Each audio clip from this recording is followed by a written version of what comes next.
This is the 24th episode of the Miles Pod, and I want to dedicate this particular episode to Kobe and say, with all due respect, and because there's such a pain and a deep sadness for what happened to him and his family and the kids and parents that were with him, deep down inside of me, I somehow hope that this is all a big hoax and conspiracy. And Kobe knew that in order for his greatness to be larger than life and to not be eclipsed by LeBron, he had to do something drastic.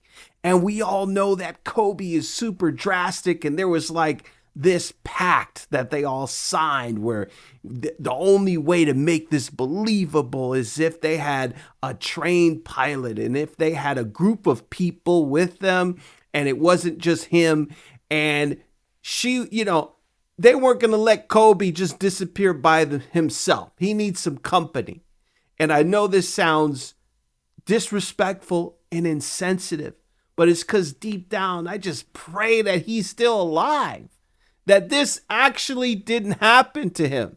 This is the closest I think that America has been to losing a superhero. Like if there were actual superheroes, if there were people that everyone knew that served our country in the military, and everyone was just rooting for this one guy, and all of a sudden he goes and he dies, the whole nation would be in mourning.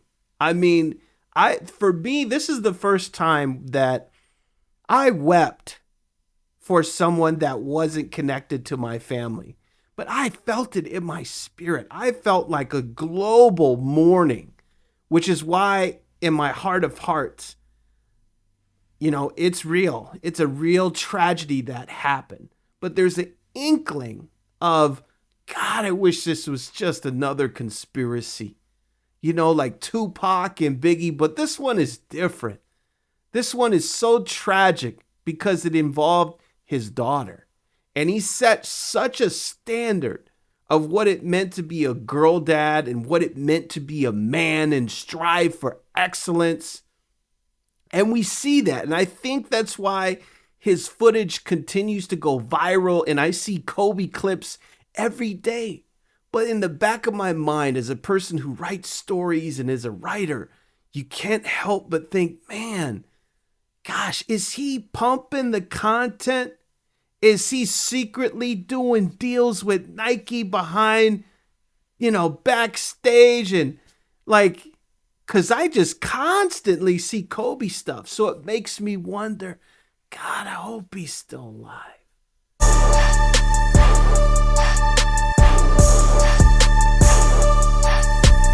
The Lakers are the scariest team in basketball right now.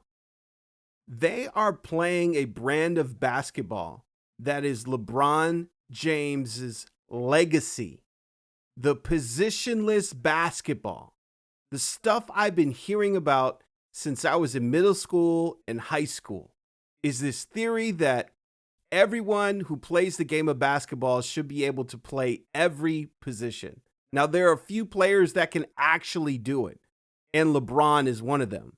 But to see 5 or 6 different guys on that squad being the leading scorer or hitting key shots or getting key defensive plays, playing both sides of the court, defense and offense, it's unbelievable to watch. We saw Rui come out of nowhere and close out people and lead the game in scoring. We've seen Anthony Davis dominate and have 30 and 20. Of course, LeBron. We've seen D'Lo come down the stretch and in the fourth quarter close out games. And then in this last game, Lonnie Walker, who hasn't played out of the rotation, comes in and picks up where he left off against the championship defending Golden State Warriors, took the game over single-handedly. You don't know what you're up against every night. You don't know who's going to come and light you up. Who's coming off the bench and being the leading scorer? That's a nightmare defensively. Just trying to guard LeBron and AD is a nightmare. So yes, I got Denver versus the Sixers in the NBA Finals. But my X factor take and prediction is the Lakers going all the way and winning the NBA championship. And now there's actually footage that's circulating that's going viral of the Lakers playing defense. Steve Pemberton, a prominent motivational speaker, author, corporate executive, has an amazing book called The Lighthouse Effect. He posted this on his Twitter, and he shows the Lakers adjusting to the Golden State Warriors. And then there's a clip of Golden State running the same exact play back in the 2016 finals. Back in the 2016 finals, they ran the same play, and we see LeBron and Cleveland trying to cover this play, and they fail. It goes to Clay in the corner. He shoots a three, bucket. They run the same play the other night, and LeBron instructs everyone to switch, and it's beautiful. It's beautiful to watch, and what ends up happening is Draymond drives to the basket, and he's expecting Clay to be open in the corner this time because this is a play that they run, and they cut him off. AD turns around after the switch, grabs the ball, done, turnover.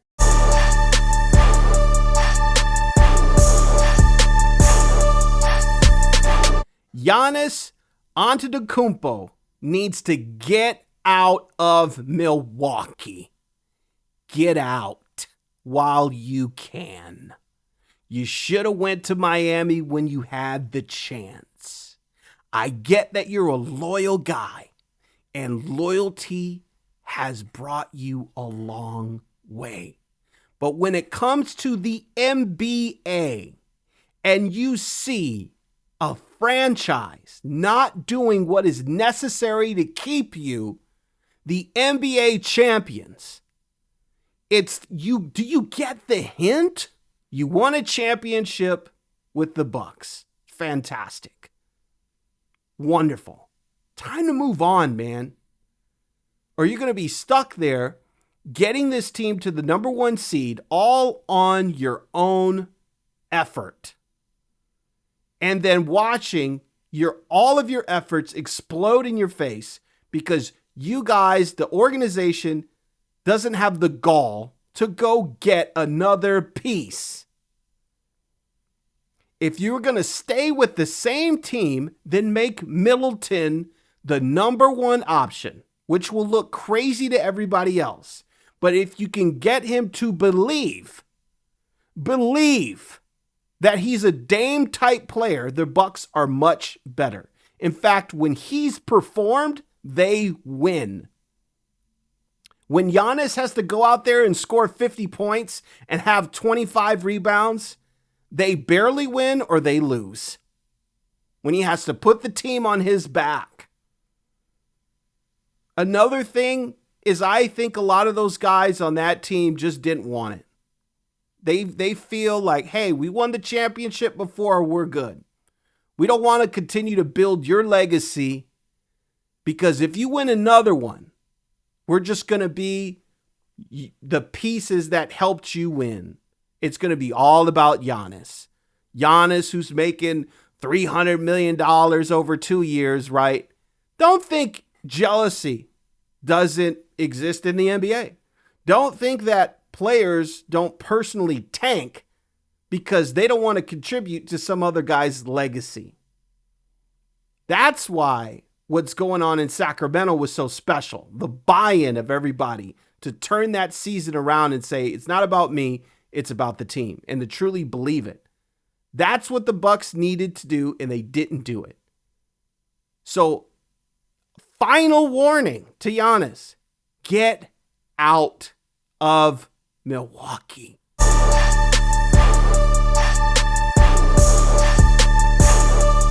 Ja has one of the most incredible defensive plays I've ever seen before in my life. It looks like footage from that tribe. I forgot what tribe, I think it's South Sudan or something, where these guys are jumping up and down. He does one of those. His face is completely, his back is completely to the player who's tossing his ball. And he jumps up, turns around, and catches it as if he has eyes in the back of his head. His playmaking ability is incredible, but it's reckless. He does some things that are Jordan-esque when he's in the air, but he's reckless.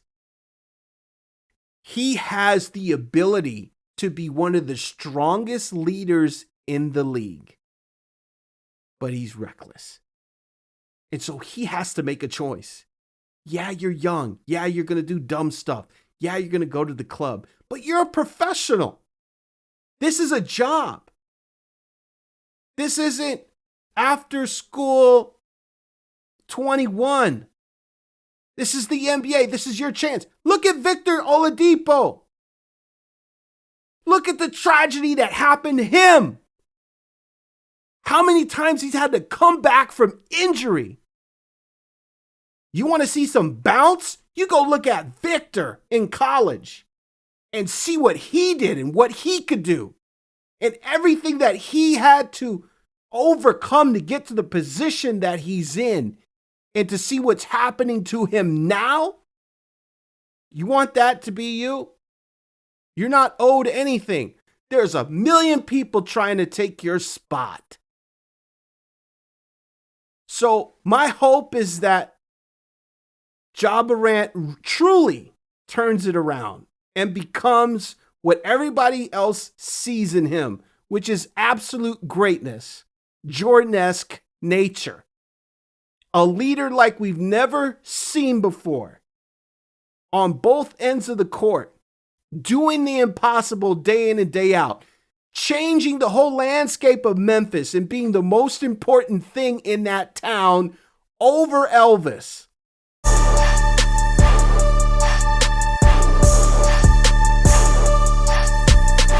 The most engaged fan of the pod is my man, Jason Anderson, and he has a wonderful question or topic that he wants to bring up, and that's Team Light Skin. Does that exist? Which is hilarious. And I think within the Black community, we can talk about these things.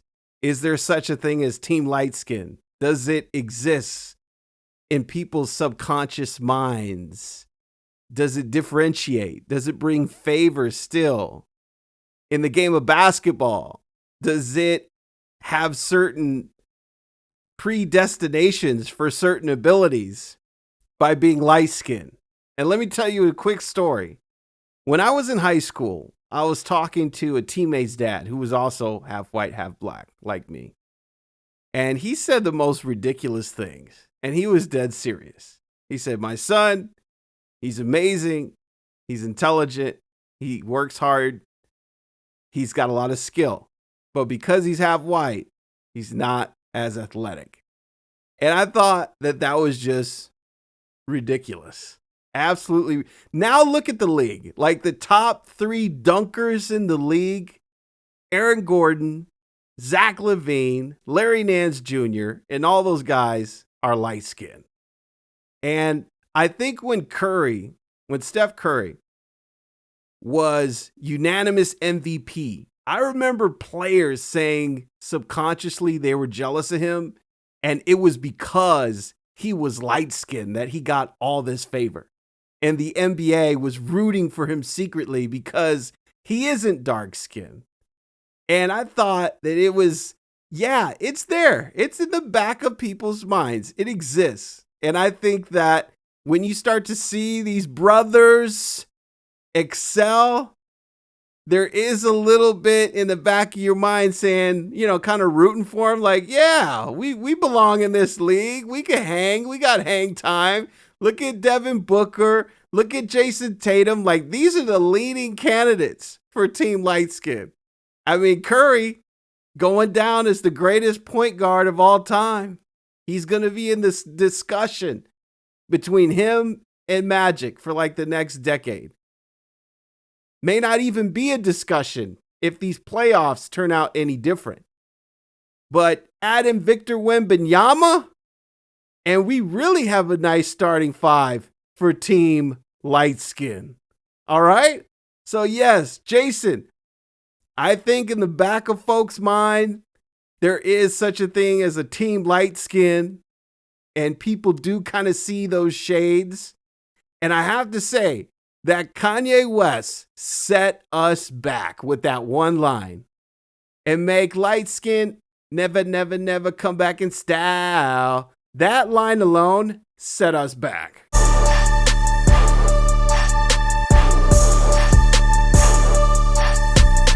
So look who Ime Udoka ends up getting hired. Look, he got hired as the head coach of the Houston Rockets. The picture is him and the owner shaking hands, saying, "Welcome to the Rockets." We don't care about that scandal that actually didn't happen. Come on over here.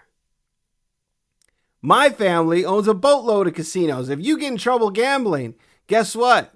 We don't care, because we're going to use that to our benefit. If you go back and look at the Celtics and see how they gave up, I think it was game 3 against the Warriors. He pulled out the starters for a whole quarter in the NBA Finals. Who does that? You could win any game every single game in the finals counts. It doesn't matter if you're down by 20 with a whole quarter left. You know how many teams have come back from 30, down 30 in a single quarter, and you take out your starters? That smells a little fishy.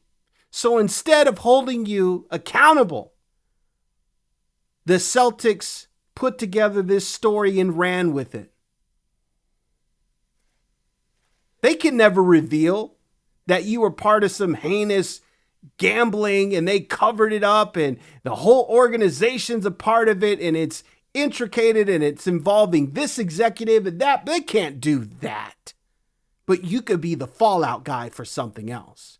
So that's why your partner comes out and says, you know, the best revenge is not getting revenge at all. Because there's no revenge to be taken.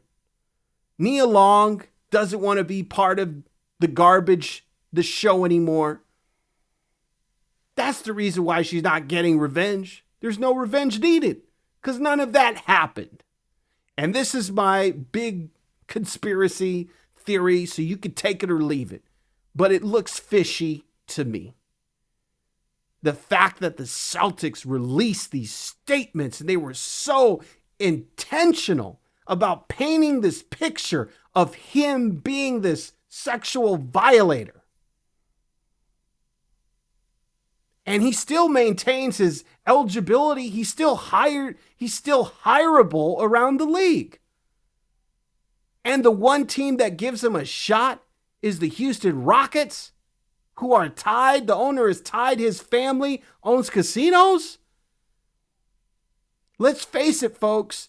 They embrace gambling because the NBA could not stop it. The only way to stop it is to become it.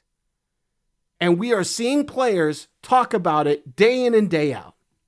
In fact, I know for a fact that most NBA teams on their personal websites within their organizations have statements regarding them being opposed to gambling.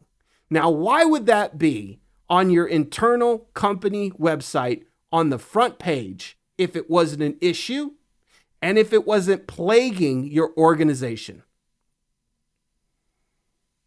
So I don't think Udoka is some crazy sex fiend who you can't trust around your wife. I don't believe that at all.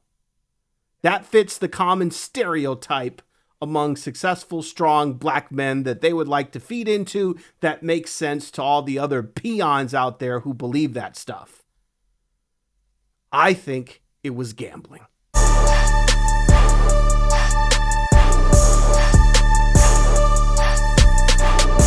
Many relationships that you see on the red carpet in Hollywood, especially among influencers and celebrities, is fabricated.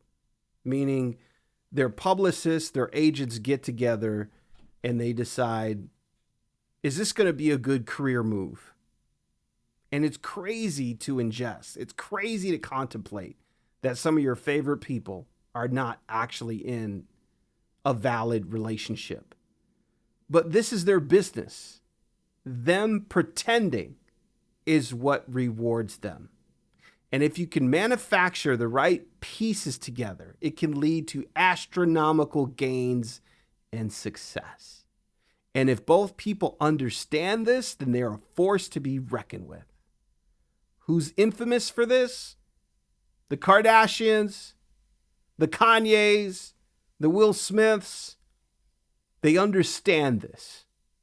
Other celebrities, musicians, them getting caught taking pictures together, on vacation together. How do they know that those celebrities are there? Somebody calls them and says, hey, Kim K is over at this place. It's their people making these calls, making sure that they get captured in public in their new relationship. All for eyeballs, all for attention, all to, again, illustrate a compelling narrative.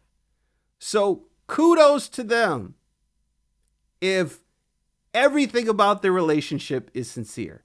I'm just saying, as a man, it would be stomach to essentially be in a relationship with my former aunt, which I'm sure at that time in the 90s, Jordan and Pippen, their kids are seen looking at each other as family.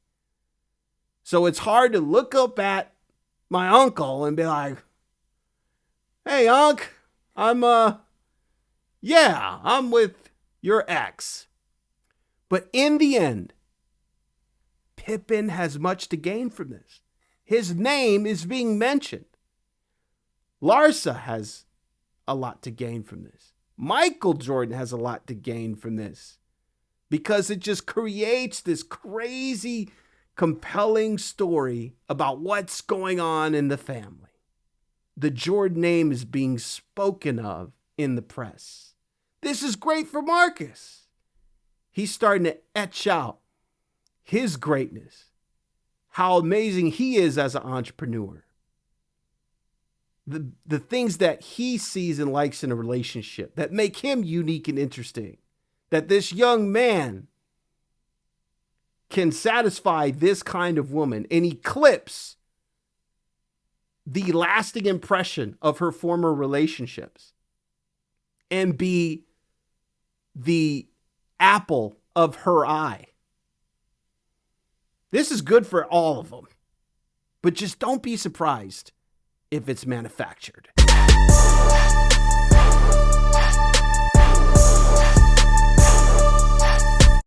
Okay, you want to hear something crazy? So I reached out to my brother, who's the president of SIC Omaha, financial advising company, the best in business in Omaha, working with new money clients, millennial clients, Gen Z clients that are creating a startup ecosystem in Omaha.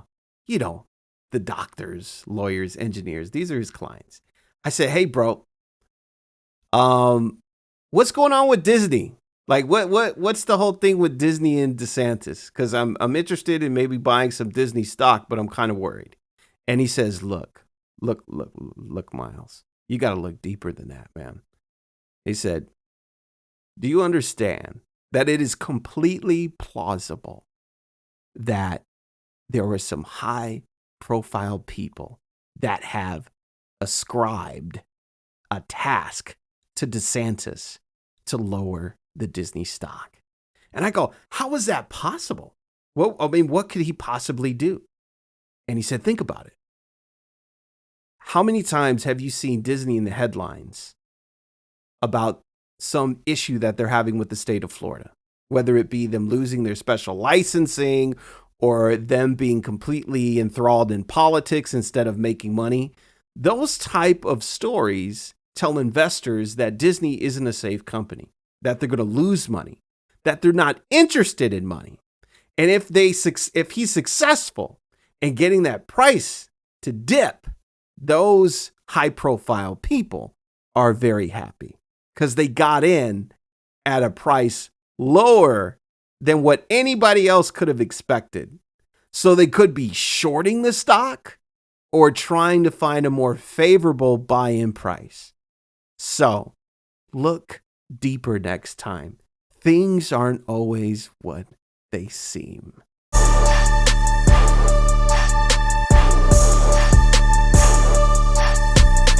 Did you know that penguins actually have a dark side? Like, they're cute and cuddly, but these things have a very deadly and nasty secret.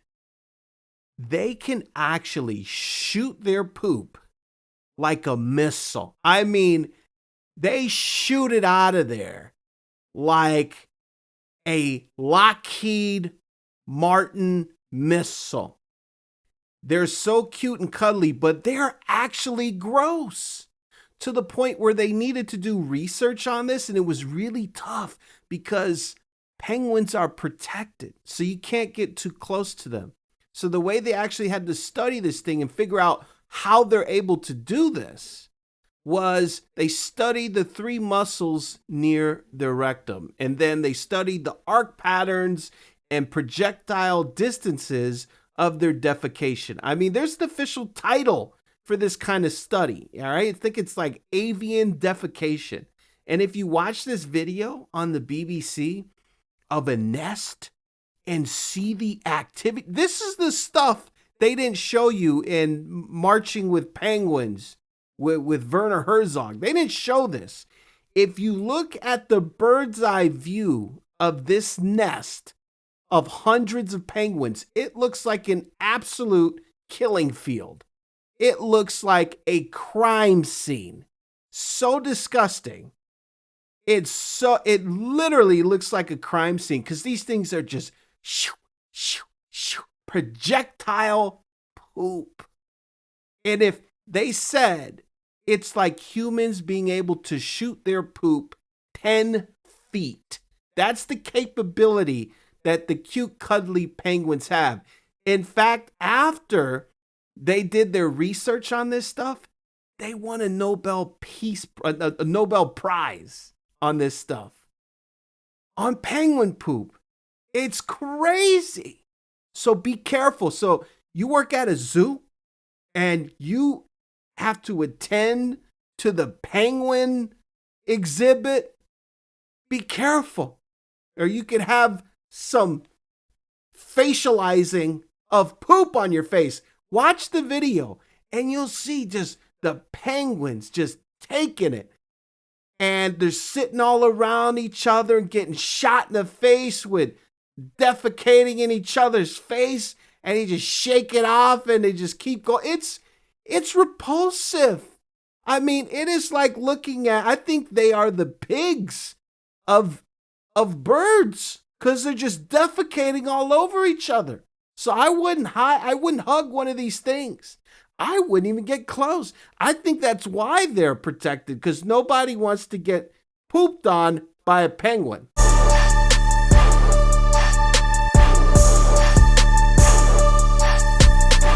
Customer service matters. That's why the barbershop has the worst customer service business model on the face of the planet.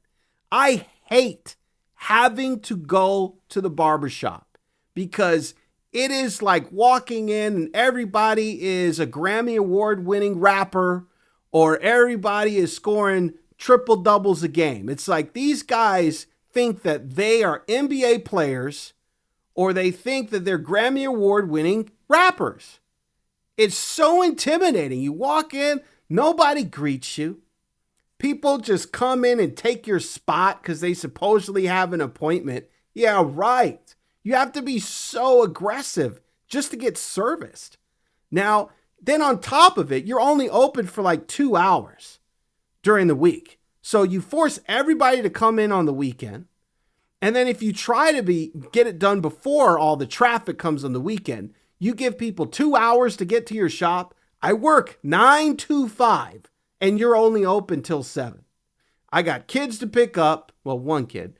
I have a kid to pick up, speaking as if I'm other dads out there. Then you got dinner. You got to make sure everything's settled in the house before you can actually get to yourself. And by that time, it's like 6:50. No one's going to take you 10 minutes to go to 7. It is the worst business model ever. And it's so just full of stress and tension. And it's this, man, I have to be so machismo just to have a decent experience. And guess what? I'm going to pay $50 to $60 for this haircut. Now, I'm not going to be like other athletes, let's say Patrick Beverly, and complain about getting a $200 come to me haircut. That's ridiculous. You can afford $200, especially if a guy's coming to you. But I got to go to your barbershop, feel like garbage for walking into your establishment because you have no customer service skills whatsoever, pay you $50 plus a $10 tip, and be so thankful that you were able to just squeeze me in so that I look decent. How about this? Here's a concept. I will personally finance a barbershop that actually provides you with a relaxing scalp massage, shave, wash, lines up your beard, gives you a nice little facial, great stuff for your skin, maybe add in a foot and hand massage, and then styles your hair. And I will gladly, if I'm a consumer, I will gladly pay $100 for that service. When I walk in, I'm greeted. That person should know my name after the first time that I arrived there and follow up with me and say, hey, did you have a great experience? Anything else we could do better? Man, we'd love to see you back at the shop next time you need to get tightened up or lined up. Come back in. We'd love to see you again. Makes you feel warm, welcome, like you're wanted there. Not like I'm bothering you, bro. I'm paying you. I'm not bothering you. You are not an athlete, not a rapper. I will give you this. Barbers I consider them to be artists. The precision, the vision that they have, the hand-eye coordination. But what's not amazing is that you have the worst customer service skills on the face of the planet. And everybody knows it. Don't try and stand up for these guys. I'm sure you know people. I know people too. That's why people would prefer to just go to their barber that they know through a friend or in the family. They'd rather just go to their house and get a haircut. That's how bad the customer service is at your standard barbershop. Oh, you don't have an appointment? Oh, let me see if anybody can take walk-ins. Are you kidding me? Are you really? Really? Nobody can fit me in. They got such a tight haircut schedule. I can't just walk in and get serviced?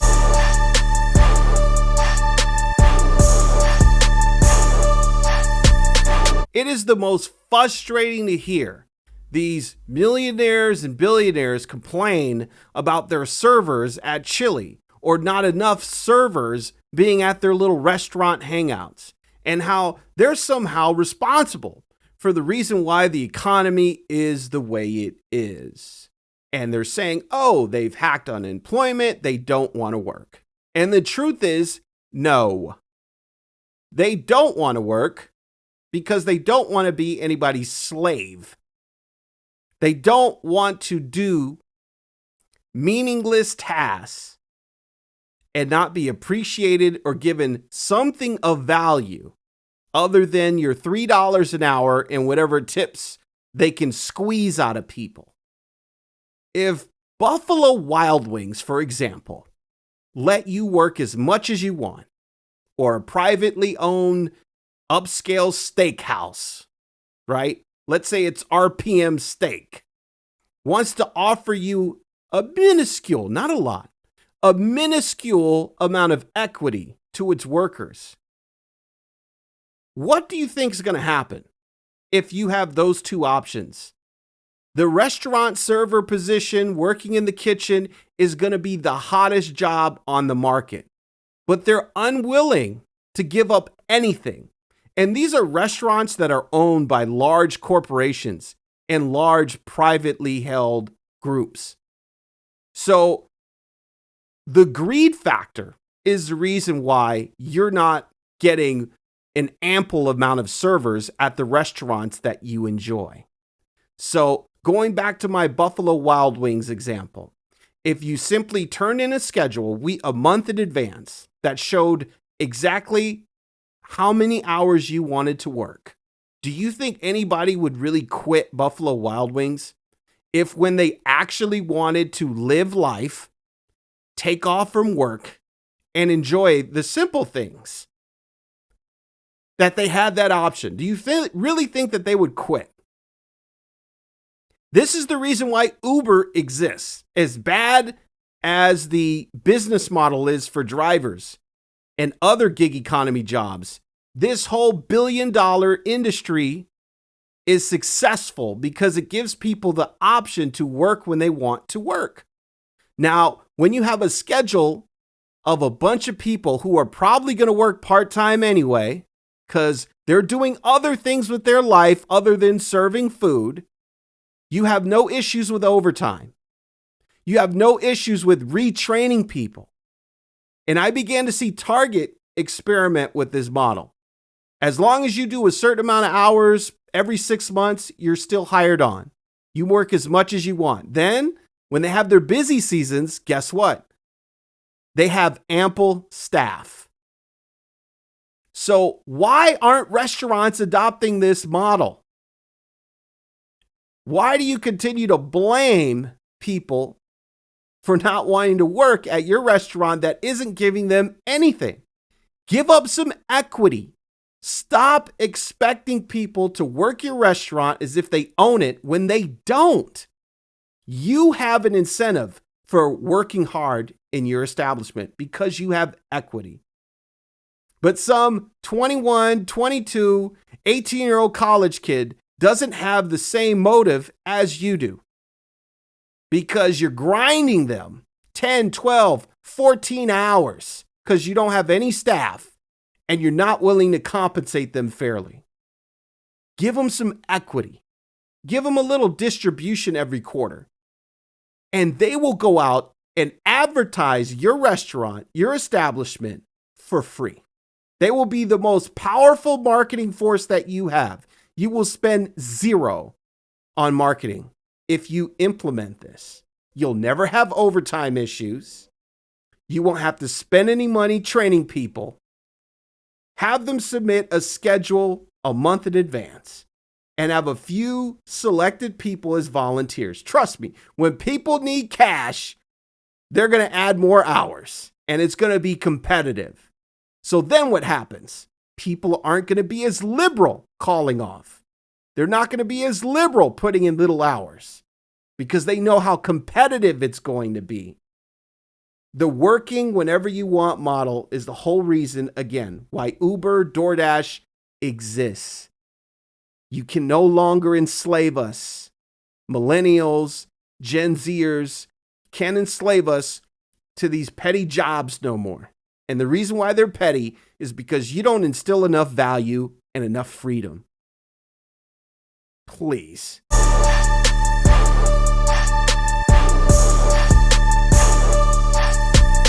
Dads, stop spanking your kids. Show that you have some emotional maturity and some effing patience. Some of you treat your damn pets better than you do your kids.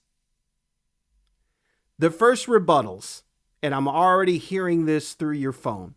Well, I spanked my kids and they turned out fine. Or I don't know, this is how I do things and my kids they're still good.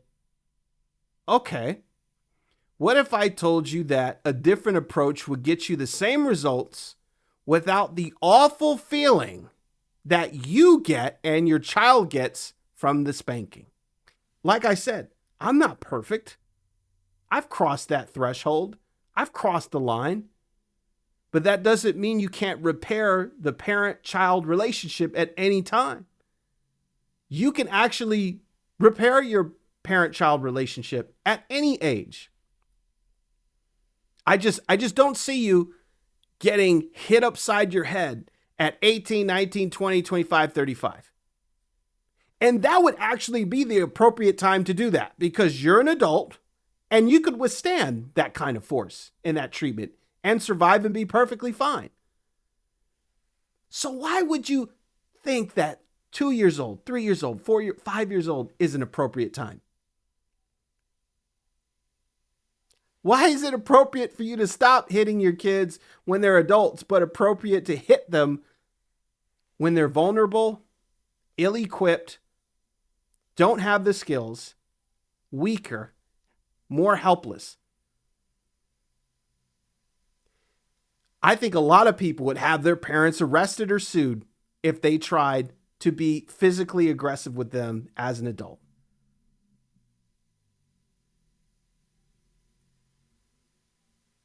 So, bottom line, try something new. Try a different technique. Try a more effective approach. And it's going to be hard because you watched your parents do it one way and you're frustrated. Dude, get yourself under control. Control your emotions. They don't have the capabilities yet. They're learning how to do that. They have more feeble minds. You can't expect them to behave like a Marine and listen and do everything you say and jump when you say jump. They're kids. They push boundaries. They say things that they don't have any clue what they're saying. Try something else. Aren't you tired of feeling like garbage after you have to discipline your kid physically? I'm sure you have your own memories of when your parents got crazy on you. And if they tried to do that to you as an adult, yeah, it wouldn't be good. So why are you doing it to your 3-year-old? Tell your kids that you love them over and over and over again. Kids need constant positive affirmation. My daughter would always ask me, Dad, do you love me? Do you love me? And it would happen like 3 or 4 times a day. And I'm like, why does this kid keep asking me this? Of course, does she not see everything that I do? Does she not see that we do everything for her as her parents, as her father? Does she not see me doing these more effective approaches? Yes, but children need that affirmation over and over again so that they feel safe and secure. So now, throughout the day, I just say it. Nothing has to happen. I'll just come up to her and be like, I love you. I love you. I love you. And guess what? She doesn't ask me that anymore. She doesn't have to tell me, oh, Dad, do you love me? Because I tell her more than she probably prefers that I love her. I hope you can hear the joy in my voice. That's the experience that you should be having with your kids. It doesn't mean that it's not going to be difficult, hard, but the hard part should be controlling yourself. It shouldn't be controlling them. They will eventually do what you say. They will adopt the behavior that you exhibited. They will become better citizens, better people as they develop, grow, and be nurtured. Okay? Don't devastate the seed, the sprout that is in the ground right now by banging it over the head with a shovel. Okay? for that seed, that sprout to keep growing, you have to nurture it no matter what the conditions are around it or around you. So if you're treating plants and animals with this utmost kindness, this angelic approach, please allocate that to your kids too.